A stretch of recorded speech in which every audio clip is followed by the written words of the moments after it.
Saudara, mari kita sama-sama membaca satu bagian firman Tuhan yang akan kita renungkan bersama pada hari ini, yang saya ambil dari Efesus pasal yang keempat. Efesus pasal yang keempat, kita baca ayat yang ke-17 sampai 31. Demikian bunyi firman Tuhan. Efesus pasal yang keempat ayat 17 berkata demikian. Sebab itu kukatakan dan kutegaskan ini kepadamu di dalam Tuhan. Jangan hidup lagi sama seperti orang-orang yang tidak mengenal Allah, dengan pikirannya yang sia-sia dan pengertiannya yang gelap, jauh dari hidup persekutuan dengan Allah, karena kebodohan yang ada di dalam mereka dan karena kedegilan hati mereka. Perasaan mereka telah tumpul sehingga mereka menyerahkan diri kepada hawa nafsu dan mengerjakan dengan serakah segala macam kecemaran. Tetapi kamu bukan demikian. Kamu telah belajar mengenal Kristus, karena kamu telah mendengar tentang Dia dan menerima pengajaran di dalam Dia menurut kebenaran yang nyata dalam Yesus, yaitu bahwa kamu berhubung dengan kehidupan kamu yang dahulu harus menanggalkan manusia lama yang menemui kebinasaannya oleh nafsunya yang menyesatkan, supaya kamu dibaharui di dalam roh dan pikiranmu, dan mengenakan manusia baru yang telah diciptakan menurut kehendak Allah di dalam kebenaran dan kekudusan yang sesungguhnya. Karena itu buanglah dusta dan berkatalah benar seorang kepada yang lain, karena kita adalah sesama anggota. Apabila kamu menjadi marah, janganlah kamu berbuat dosa, janganlah matahari terbenam sebelum padam amarahmu, dan janganlah beri kesempatan kepada iblis.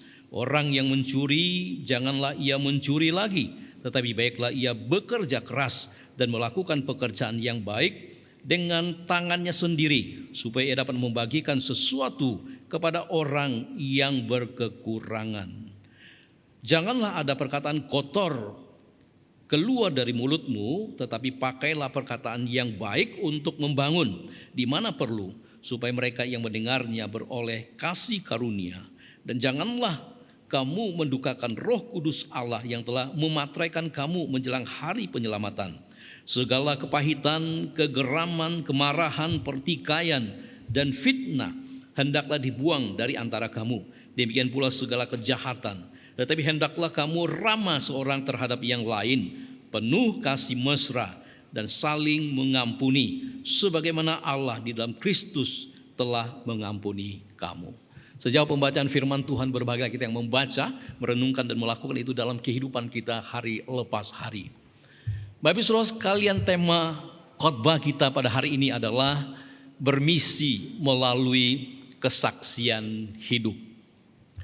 Bapak Saudara sekalian, tema ini memberitahukan kepada kita bahwa ada suatu misi khusus yang ingin kita capai melalui kesaksian hidup kita. Coba pertanyaannya adalah, misi apa yang ingin kita capai melalui kesaksian hidup kita? Tentu saja Bapak Saudara sekalian, dalam konteks penginjilan, Saudara sekalian, misi yang ingin kita capai adalah melalui kehidupan kesaksian hidup kita, saudara sekalian, supaya kita bisa, saudara sekalian, memberikan dampak yang positif bagi orang-orang yang ada di sekitar kita yang belum percaya kepada Tuhan. Sehingga pada satu saat ketika mereka punya kesempatan untuk percaya, untuk mendengar firman Tuhan, mereka bisa membuka hati, mau percaya dan menerima Yesus sebagai Tuhan dan Juru Selamat mereka secara pribadi. Namun saudara sekalian, dalam konteks saudara sekalian pembinaan jemaat, misi yang ingin kita capai adalah, saudara sekalian, supaya dengan melalui kesaksian hidup kita yang baik, saudara sekalian, kita bisa menjadi teladan iman bagi sesama jemaat. Supaya saudara sekalian, mereka bisa mengalami pertumbuhan rohani yang baik, yang signifikan di dalam kehidupan mereka. Dengan mereka semakin dekat dengan Tuhan, semakin beriman kepada Tuhan, dan bahkan saudara sekalian semakin giat di dalam melayani Tuhan. Bapak Saudara sekalian, berbicara tentang misi, Saudara sekalian, Dr. Christopher Wright dalam bukunya yang berjudul Misi Umat Allah mengatakan, saudara sekalian, seorang pembawa misi adalah seorang yang telah mengalami perubahan hidup yang radikal oleh Injil Yesus Kristus di dalam dirinya. Sehingga saudara sekalian melalui perubahan hidup itulah yang kemudian ia dapat menyaksikan Injil yang merubah hidupnya itu dan menyampaikannya, menyaksikannya kepada orang-orang yang belum mengenal Kristus. Bapak saudara sekalian, sekali lagi ketika kita berbicara tentang misi, tahukah saudara sekalian siapakah tokoh Alkitab yang paling fenomenal di dalam Perjanjian Baru? Kalau kita baca Alkitab dengan hati-hati dan dengan teliti, maka kita akan menemukan saudara sekalian tokoh Alkitab yang paling fenomenal berbicara tentang misi ini adalah dia tidak lain dan tidak bukan adalah Paulus. Saudara sekalian, siapakah itu Paulus? Alkitab memberitahu kepada kita saudara sekalian bahwa sebelum dia bertobat, Paulus itu namanya adalah Saulus. Dia lahir saudara sekalian dalam sebuah keluarga Ibrani yang sangat taat dan saleh. Dia juga saudara sekalian dididik saudara sekalian dalam adat istiadat orang-orang Yahudi yang sangat-sangat ketat dan disiplin. Saudara sekalian, karena kehidupannya yang begitu disiplin yang kemudian saudara sekalian membuat dia menjadi seorang pemimpin yang sangat ulung. Bapak saudara sekalian, bukan hanya itu, tetapi dia juga saudara sekalian ada seorang yang sangat terpelajar. Dia saudara sekalian bisa berkomunikasi dengan banyak orang dengan berbagai macam bahasa. Dia bisa saudara sekalian berkomunikasi dengan bahasa Ibrani, bahasa Yunani, bahasa Latin, bahasa Aram dan bahasa Romawi. Dan bahkan bukan hanya itu saudara sekalian, dia juga adalah seorang Farisi yang sangat-sangat taat kepada hukum-hukum mereka. Orang Farisi, siapakah itu saudara sekalian? Orang Farisi adalah orang yang berusaha saudara sekalian untuk memisahkan diri dari kaum Puritan Yudaisme. Dia berusaha saudara sekalian untuk menjauhi semua tindak kejahatan. Yang berusaha saudara sekalian untuk mentaati hukum-hukum secara tertulis ataupun hukum-hukum yang tidak tertulis. Saudara sekalian secara ketat dan sangat-sangat mendetil. Dengan kata lain Bapak saudara sekalian bahwa orang-orang Farisi adalah orang-orang yang sangat menjunjung tinggi hukum dan juga adat istiadat orang-orang Yahudi mereka. Dengan sangat-sangat ketat dan mendetil. Bapak saudara sekalian, Alkitab mengatakan bahwa Paulus bertobat ketika dia bertemu dengan Tuhan Yesus secara pribadi dalam perjalanannya saudara sekalian ke Damsyik dengan tujuan saudara sekalian untuk membinasakan jemaat Allah. Tapi kemudian saudara sekalian dia bertemu dengan Yesus, lalu kemudian Yesus berkata kepada dia, Saulus, Saulus, mengapa engkau menganiaya aku? Saudara sekalian, tiba-tiba Saulus kemudian bertanya, siapakah engkau Tuhan? Saudara sekalian, Yesus kemudian menjawab, akulah Yesus yang kau aniaya itu. Bapak saudara sekalian bertolak dari sini, saudara sekalian maka kemudian dia bertobat dan menyerahkan hidupnya kepada Tuhan. Dan menarik sekali saudara, ketika dia bertobat dan menyerahkan hidupnya kepada Tuhan, lalu kemudian saudara sekalian dia memberitakan Injil di mana-mana, sehingga kemudian saudara sekalian membuat orang-orang Yahudi menjadi bingung. Oleh karena kenapa? Oleh karena saudara sekalian dulunya dia adalah seorang yang ingin membinasakan orang-orang Kristen, tetapi sebaliknya kemudian setelah dia bertobat, dia kemudian saudara sekalian ingin memberitakan Yesus yang dia aniaya itu. Sehingga saudara sekalian kita bisa melihat bahwa Paulus dipakai Tuhan dengan luar biasa. Dan semua lapisan masyarakat dapat bisa mendengarkan Injil Yesus Kristus yang telah mati dan bangkit kembali. Bapak saudara sekalian yang terkasih dalam Tuhan Yesus, kita dapat simpulkan saudara sekalian bahwa Paulus adalah seorang rasul yang besar, seorang rasul yang hebat, seorang rasul yang pintar, seorang rasul yang mampu saudara sekalian dalam banyak hal. Dia mampu saudara sekalian melayani jemaat saudara secara komprehensif. Dia mampu saudara sekalian mengatur strategi pembinaan iman dan juga pengutusan para pelayan-pelayan Tuhan. Dia juga saudara sekalian mampu mengatur strategi penginjilan yang sangat efektif dan jitu. Lalu sebabnya Bapak saudara sekalian, pada waktu dia menuliskan suratnya kepada jemaat di Efesus, kita juga menemukan saudara sekalian bahwa dia punya misi khusus kepada jemaat yang ada di Efesus ini. Walaupun kalau kita melihat di sini secara implisit saudara sekalian ada misi khusus yang ingin dia capai ketika dia menulis surat ini kepada jemaat yang ada di Efesus ini. So pertanyaannya adalah misi khusus apa yang ingin dia capai ketika dia menulis surat ini kepada mereka. Saudara, kalau kita lihat bagian ini maka saudara kita akan menemukan bahwa Paulus rindu sekali supaya jemaat di Efesus ini saudara sekalian menanggalkan atau meninggalkan cara hidup mereka yang lama. Supaya mereka saudara sekalian sungguh-sungguh menyatakan hidup baru mereka saudara dalam kehidupan mereka melalui sikap dan tindakan hidup mereka. Supaya saudara sekalian mereka bisa menjadi saksi Tuhan di tengah-tengah orang-orang yang belum percaya kepada Tuhan di kota Efesus ini. Dan kalau bisa saudara, tentu saja Paulus sangat mengharapkan bahwa mereka juga bisa membawa orang-orang yang ada di kota Efesus ini percaya dan terima Yesus sebagai Tuhan dan Juru Selamat mereka secara pribadi. Bapak saudara sekalian, perlu kita ketahui bahwa kota Efesus adalah sebuah kota yang paling besar di Asia Kecil. So, itulah sebabnya bahwa kota ini disebut sebagai kota metropolitan Asia. Dan saudara sekalian, kota ini saudara sekalian juga adalah sebuah perpaduan kota di dalamnya, perpaduan antar berbagai macam agama yang ada di dalamnya. Karena saudara sekalian setiap kali banyak pendatang-pendatang yang datang ke kota itu membawa agama mereka masing-masing. Sehingga saudara sekalian di kota ini begitu banyak agama. Ya, karena ada pendatang yang membawa agama mereka masuk ke kota ini. Bahkan saudara sekalian di dalam kota ini ada sebuah kuil yang sangat terkenal. Namanya kuil Artemis.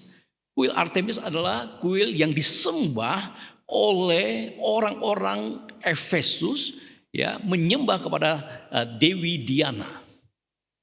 Nah saudara sekalian di dalam kuil itu ada begitu banyak imam-imam, baik itu pria maupun wanita yang siap saudara sekalian untuk melayani orang-orang yang datang ke kuil itu untuk menyembah Dewi Diana dengan melakukan hubungan seks bebas di sana. Dan bahkan saudara sekalian ada orang-orang yang bikin dan berbuat jahat dari luar dan kemudian mereka bisa masuk ke tempat itu. Dan ketika mereka masuk ke tempat itu saudara sekalian, pemerintah tidak berhak untuk menangkap mereka. Anda bisa bayangkan saudara sekalian, tempat seperti demikian tentu saja penuh dengan orang-orang yang bejat, orang-orang yang tidak bermoral ada di dalam tempat itu. Tetapi aneh dan bin ajaib, tempat itu saudara sekalian juga disebut sebagai salah satu dari 7 keajaiban dunia. Anda bisa bayangkan saudara sekalian, tempat seperti demikian. Bapak saudara sekalian, dengan latar belakang seperti demikian, saudara sekalian tentu saja orang-orang yang percaya yang sudah menerima Yesus sebagai Tuhan dan Juru Selamat mereka secara pribadi, saudara sekalian dituntut untuk mempunyai cara hidup yang baik di tengah-tengah komunitas mereka yang kebanyakan atau sebagian besar mereka adalah orang-orang yang menyembah kepada berhala. Itulah sebabnya saudara sekalian Rasul Paulus menasihati mereka agar mereka menanggalkan manusia lama mereka. Supaya mereka dapat menjadi saksi Kristus di tengah-tengah kehidupan mereka yang sudah mengalami perubahan oleh karena Tuhan kita Yesus Kristus.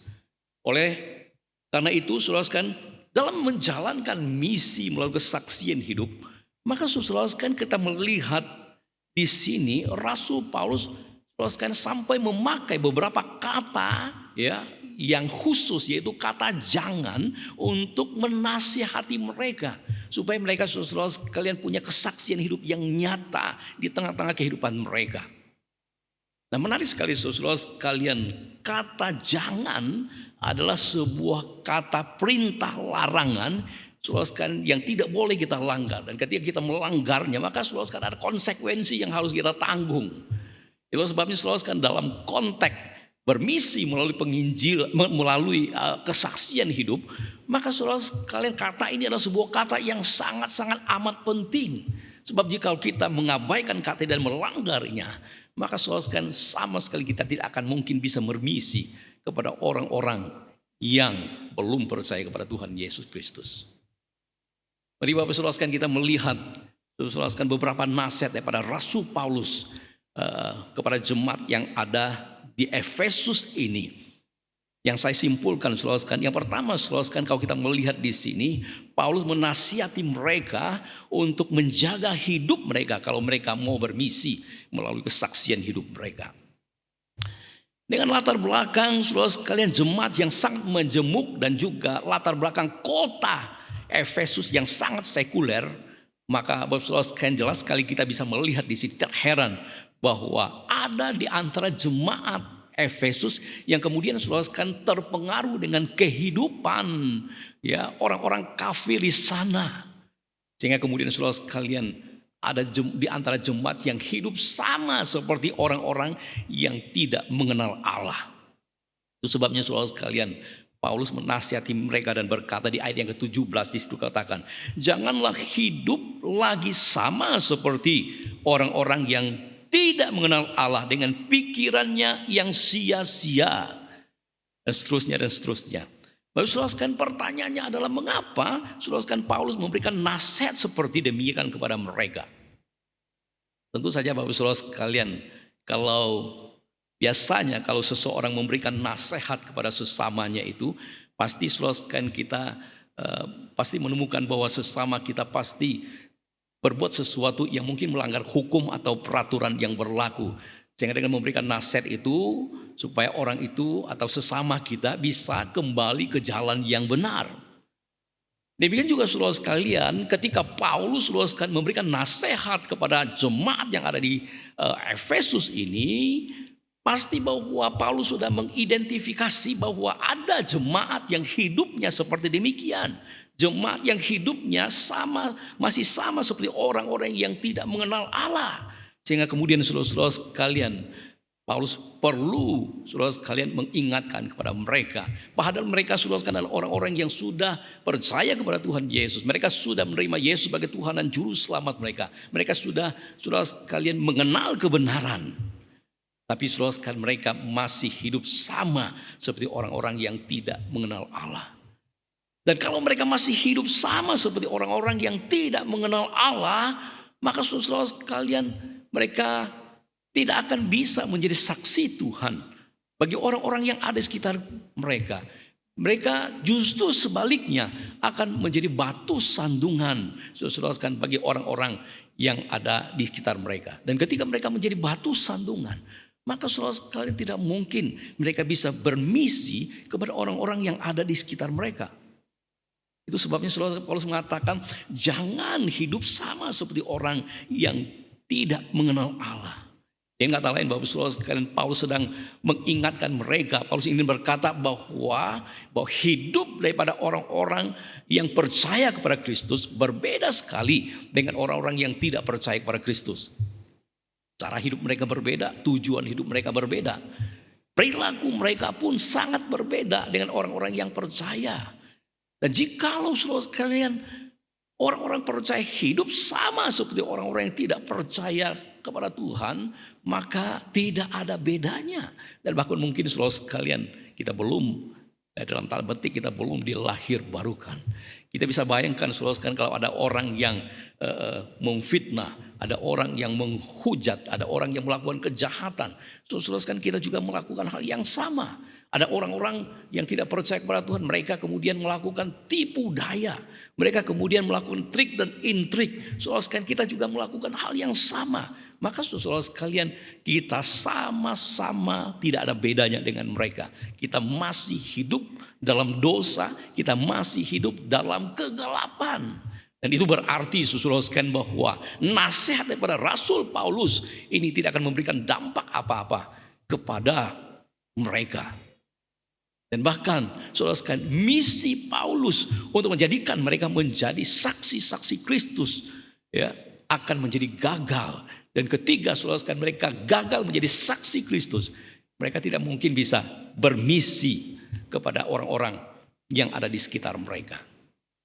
Dan ini Bapak saudara sekalian Alkitab mengajarkan kepada kita demikian.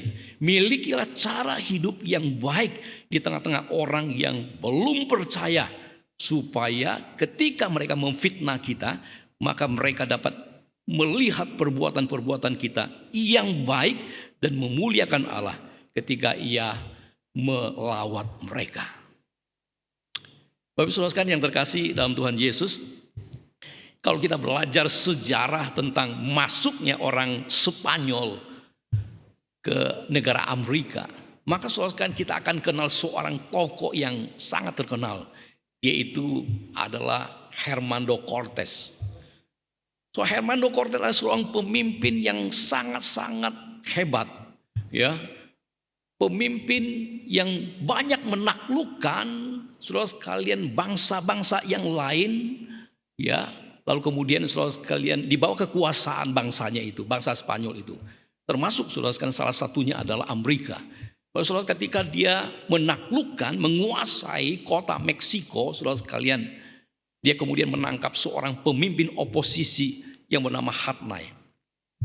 So pada waktu dia menangkap pemimpin oposisi yang bernama Hatnai ini, kemudian Hatnai itu dijatuhkan hukuman saudara sekalian yang sangat berat, yaitu hukuman mati, dibakar hidup-hidup. Saudara sekalian ketika tiang pancang sudah ya disiapkan, lalu kemudian Hatnai itu kemudian sudah diikat dan di tiang pancang itu dan siap untuk dibakar. Lalu kemudian Hernando Cortés mendatangi Hatnai dan berkata kepada Hatnai, Hatnai, kalau engkau mau percaya kepada Yesus, maka kamu akan masuk ke surga. Kalau kamu mati nanti. Anda bisa bayangkan saudara sekalian, Hernando Cortés berkata seperti demikian kepada Hatnai ini.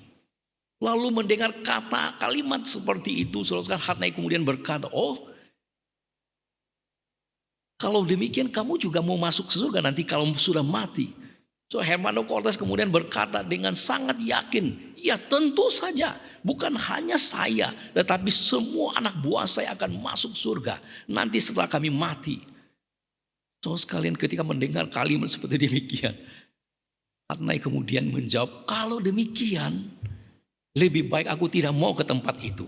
Karena aku lebih baik tidak mau bertemu dengan orang-orang yang jahat, orang kejam seperti kalian. Bapak Ibu Saudara sekalian yang terkasih dalam Tuhan Yesus, kita melihat peristiwa ini bahwa Hernando Cortés bukan menjadi teladan bagi Hatnai, tetapi justru menjadi batu sandungan bagi Hatnai. Karena sikap dan perilaku hidupnya yang tidak mencerminkan bahwa dia adalah seorang Kristen yang sudah lahir baru.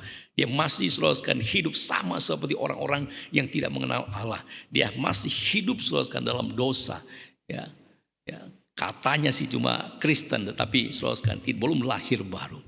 Bapak saudara sekalian yang terkasih dalam Tuhan Yesus, kalau hidup kita, kalau kita menampilkan hidup kita seperti demikian, mungkinkah saudara kita bisa kemudian bermisi untuk memberitakan Injil kepada sesama kita? Saya kira tidak mungkin.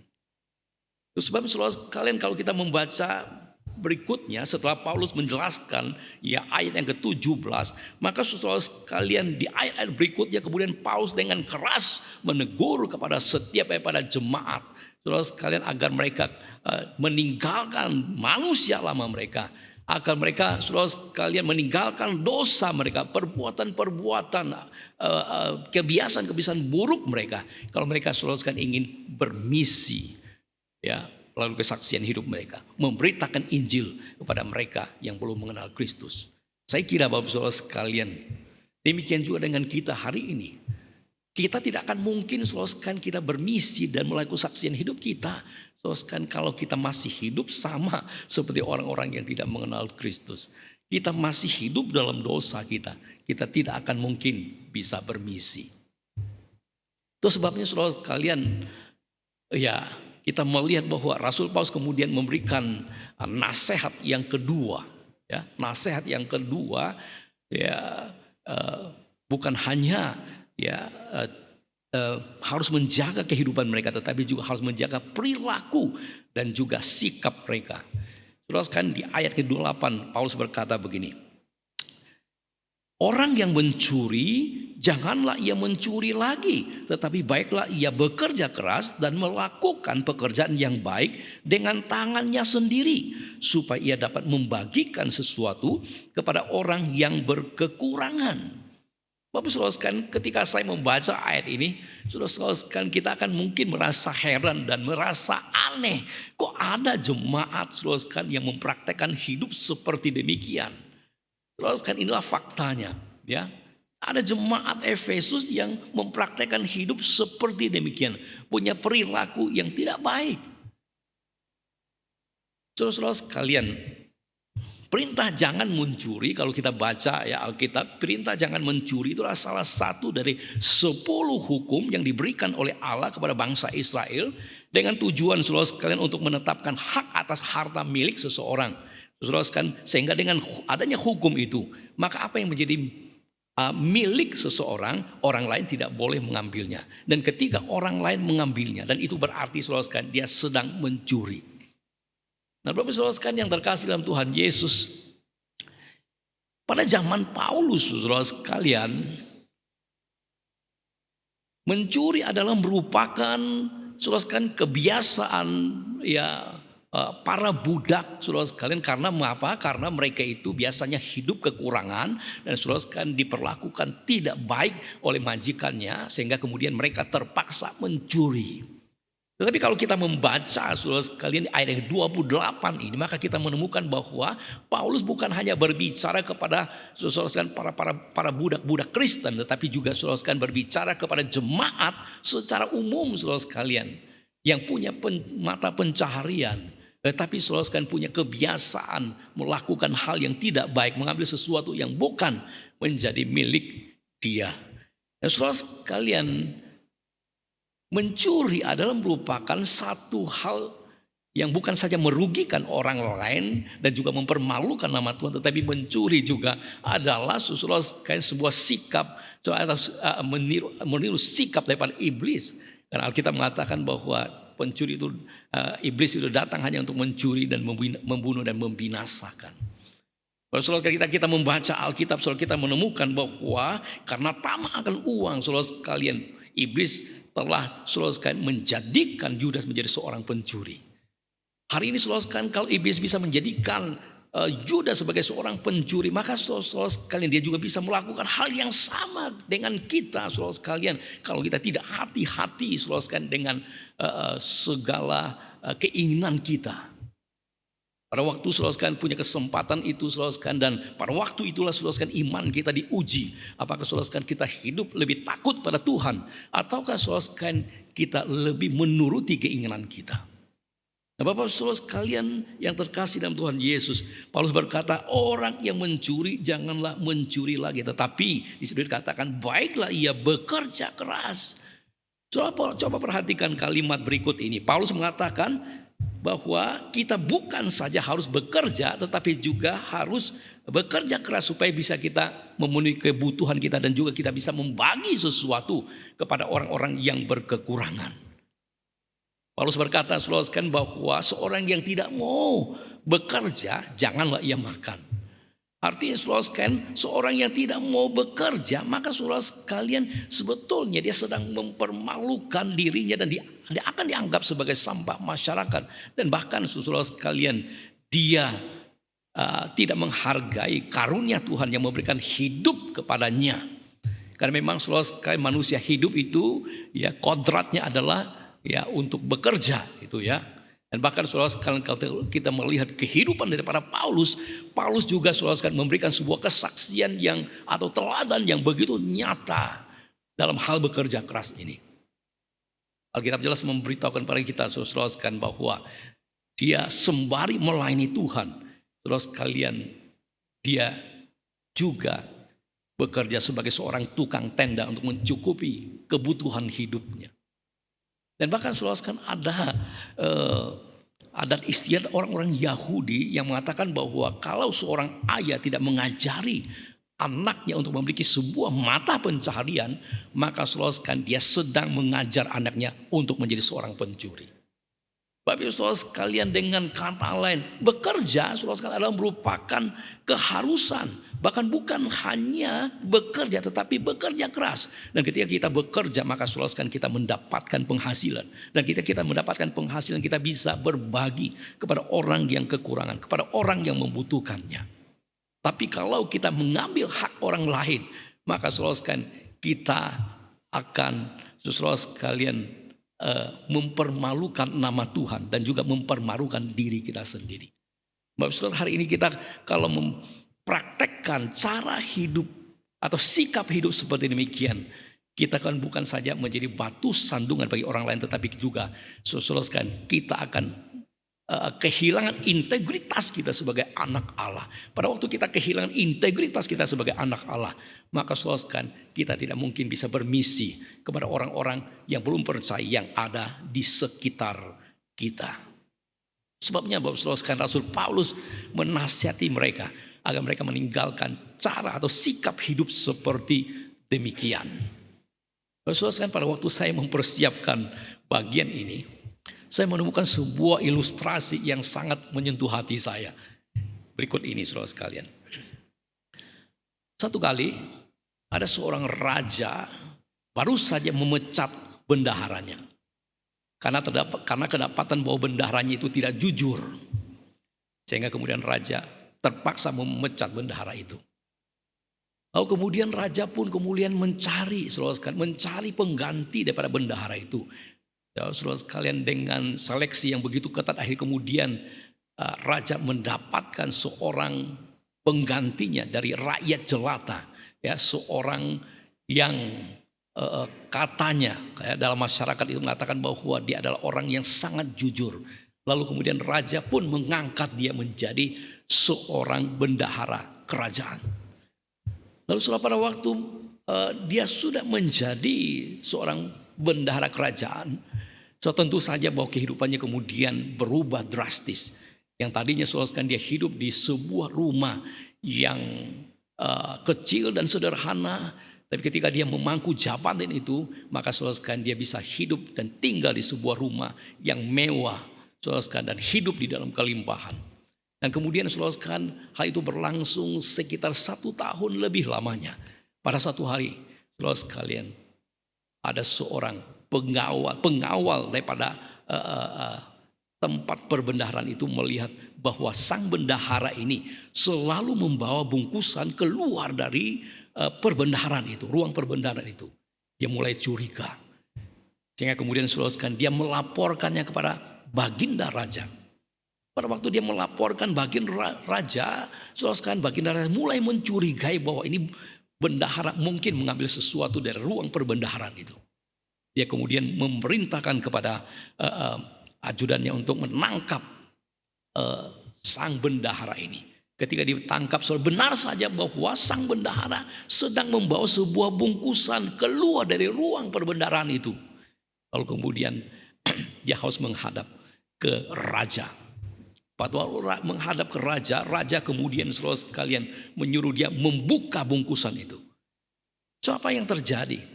Apakah dalam bungkusan itu terdapat emas, perak, dan berlian di sana? Ternyata ketika dibuka, bukan emas, berlian, dan permata di dalam bungkusan itu.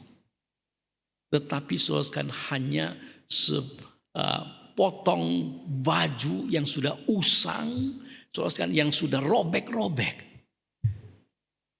Raja kemudian merasa heran, mengapa engkau selalu membawa bungkusan ini, pakaian tua ini masuk keluar ke dalam ruang perbendaharaan kerajaan. Saudara, mulailah bendahara ini menjelaskan kepada sang baginda raja, baginda, pakaian ini adalah pakaian yang saya pakai sebelum baginda mengangkat saya menjadi seorang bendahara. Ketika saya memasuki ruang perbendaharaan, saya melihat begitu banyak emas, begitu banyak berlian permata. Saya butuh bawa pakaian usang ini supaya saya tahu diri bahwa dulu saya adalah orang yang miskin dan hina. Tetapi karena Kemurahan baginda raja lah yang telah mengangkat saya menjadi seorang bendahara. Sehingga saya ada sebagai mana seperti ini. Sehingga ketika saya melihat baju yang usang ini, maka semua ketamakan saya, semua ketidakjujuran saya hilang dan diganti dengan rasa syukur yang tak terhingga kepada baginda raja. Bapak Saudara sekalian, ketika raja ini mendengarkan penjelasan daripada bendahara itu, dia begitu senang sekali, saudara-saudara sekalian. Karena kenapa? Karena dia betul-betul mendapatkan seorang bendahara yang begitu jujur. Bapak saudara sekalian yang terkasih dalam Tuhan Yesus, saya kira saudara sekalian, hari ini kita untuk menemukan orang-orang Kristen yang pintar, yang cerdas, saudara sekalian, yang banyak talenta, saudara sekalian, mungkin sesuatu yang tidak terlalu sulit. Tapi saudara sekalian, tidak mudah untuk menemukan orang-orang saudara sekalian yang betul-betul jujur, saudara sekalian. Ketika menghadapi godaan dan cobaan saudara sekalian untuk mengambil sesuatu yang tidak menjadi haknya, bukan menjadi haknya. Mas seringkali saudara sekalian kita tidak bisa saudara sekalian tahan dengan godaan dan cobaan itu. Namun saudara sekalian yang terkasih dalam Tuhan Yesus, ketika saudara sekalian kita ingin bermisi ya melalui kesaksian hidup kita, maka saudara mau tidak mau ya, suka atau tidak suka, saudara sekalian kita harus saudara sekalian mempraktekkan secara intensional saudara sekalian cara hidup ya, cara hidup yang jujur, yang penuh dengan integritas, supaya kita punya kesempatan saudara untuk memberitakan Injil Kristus kepada mereka yang belum mengenal Tuhan kita Yesus Kristus. Bapak saudara sekalian yang terkasih dalam Tuhan Yesus, menarik sekali bahwa Rasul Paulus bukan saja memberikan nasihat kepada jemaat di Efesus agar mereka harus menjaga hidup mereka, menjaga perilaku mereka atau sikap mereka, tetapi juga saudara sekalian Rasul Paulus menasihati mereka untuk menjaga kata-kata mereka kalau saudara sekalian mereka mau bermisi melalui kesaksian hidup mereka. Paulus berkata di ayat 29 berkata begini, janganlah ada perkataan kotor yang keluar dari mulutmu, tetapi pakailah perkataan yang baik untuk membangun di mana perlu, supaya mereka yang mendengarnya beroleh kasih karunia. Bapak saudara sekalian, jelas sekali bahwa ayat ini memberitahu kepada kita bahwa orang-orang Efesus masih hidup dalam manusia lama mereka. Mereka masih mempraktekkan kebiasaan-kebiasaan buruk mereka sebelum mereka bertobat. Dan bahkan mereka mengikuti ya, mungkin orang-orang yang ada di komunitas mereka, saudara sekalian, suka mengucapkan kata-kata kotor. Saudara sekalian, itulah yang mereka lakukan. Mereka tidak menampilkan, saudara sekalian, cara hidup yang sudah diubahkan Tuhan. Itu sebabnya saudara, kalau kita lihat di sini, Paulus kemudian menegur mereka. Padahal saudara, mereka sudah mengenal kebenaran. Padahal mereka sudah mengenal Kristus Yesus, dikatakan di bagian awal-awal tadi. Tapi saudara, mereka masih tidak berubah dalam hidup mereka. Saya kira Bapak saudara sekalian, setiap kita juga hal yang sama. Ketika kita percaya dan terima Yesus sebagai Tuhan dan Juru Selamat kita secara pribadi, kita sudah diubahkan oleh Tuhan. Dan saudara sekalian, hidup kita tidak sama lagi seperti orang-orang yang tidak mengenal Tuhan. Saudara sekalian, perkataan kita tidak sama harusnya saudara sekalian, karena kita mengalami perubahan hidup yang dikerjakan oleh Roh Kudus dalam hidup kita. Harusnya saudara, perkataan-perkataan kita adalah membangun orang lain, menjadi berkat bagi orang lain. Bapak saudara sekalian, saya pernah mengenal seorang jemaat ya, karena dia tetangga gitu ya, mengenal seorang jemaat yang aktif sekali beribadah di gereja. Setiap minggu saudara dia ke gereja, dia saudara di gereja begitu rohani, begitu saleh, kelihatannya begitu manis. Tapi saudara ketika dia sedang berada di rumah, dia menampilkan cara hidup yang sangat-sangat berbeda sekali. Saudara sekalian, sedikit saja anak-anaknya berbuat salah, dia maki-maki anaknya dengan kata-kata kotor, dengan kata-kata kasar, dengan kata-kata yang betul-betul enggak enak didengar, dengan kata-kata yang tidak dipantas diucapkan oleh seorang orang tua. Hari ini Bapak saudara sekalian, bagaimana kita bisa memberitakan Injil kalau kita menampilkan cara hidup kita seperti demikian? Tidak mungkin saudara sekalian kita bisa saudara sekalian bermisi kepada orang-orang yang tidak mengenal Tuhan yang ada di sekitar kita. Kalau kita menampilkan cara hidup seperti demikian. Karena kita tidak memiliki kesaksian hidup yang nyata bagi mereka. Ketika kita tidak punya kesaksian hidup yang nyata, maka sulit sekali bahwa kita mau bawa Injil itu kepada mereka. Karena saudara sekalian, kesaksian hidup adalah merupakan hal yang sangat penting ketika kita berbicara tentang misi. Karena kesaksian hidup lebih kuat berbicara daripada kata-kata kita. Lebih kuat dari segala sesuatu. Sehingga saudara sekalian, orang-orang tidak bisa menyangkalnya ketika mereka melihat perubahan hidup yang terjadi di dalam kehidupan kita. Bapak saudara sekalian, saya percaya kalau kita pernah ke rumah sakit Mount Elizabeth Hospital di Singapura, kita pasti akan kenal seorang dokter yang sangat terkenal. Dokter itu bernama Teo Seng Hing. Dokter ini saudara sekalian adalah dokter Kristen yang sangat saleh dan baik. Dia adalah dokter ginekologi di Mount Elizabeth Hospital Singapura. Dan dia bukan hanya seorang dokter yang pakar saudara sekalian di bidangnya, tetapi dia juga adalah seorang yang sangat baik, seorang yang ramah, seorang yang sabar, seorang yang penuh dengan perhatian. Dan orang-orang saudara sekalian yang pernah menjadi pasiennya pasti akan memberikan respon yang sangat positif, karena dokter ini adalah dokter yang sangat baik. Saudara sekalian dengan menampilkan cara hidup, ya, dia sudah cara hidup seperti demikian, dia sudah menjadi sebuah kesaksian hidup yang nyata bagi orang-orang atau pasien-pasien yang dia layani melalui tutur kata maupun melalui perilakunya itu. Saya kira Bapak saudara sekalian, hari ini orang-orang bisa percaya dan terima Yesus sebagai Tuhan dan Juru Selamat mereka secara pribadi, bukan hanya karena saudara sekalian ada penginjil-penginjil ternama, bukan hanya karena para pengkhotbah KKR yang hebat-hebat, tetapi juga saudara sekalian ada peran dari orang-orang Kristen saudara sekalian yang mempunyai kesaksian hidup yang begitu nyata, imannya kepada Yesus yang begitu nyata itu saudara sekalian melalui tutur kata dan juga perilaku telah menuntun banyak orang percaya kepada Tuhan Yesus Kristus. Bapak saudara sekalian yang terkasih dalam Tuhan Yesus, saya kira Paulus sangat-sangat jelas dan memahami bahwa orang-orang Kristen atau jemaat yang masih hidup di dalam dosa, yang masih hidup sama seperti orang yang tidak mengenal Allah, yang masih hidup dengan kebiasaan-kebiasaan lama mereka tidak mungkin bisa bermisi kepada orang-orang yang ada di sekitar mereka.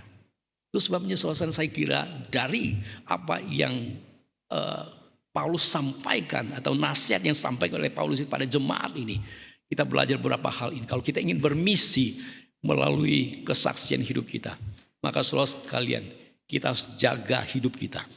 Yang kedua, kita harus jaga perilaku kita atau sikap kita. Dan yang ketiga, kita harus jaga kata-kata kita.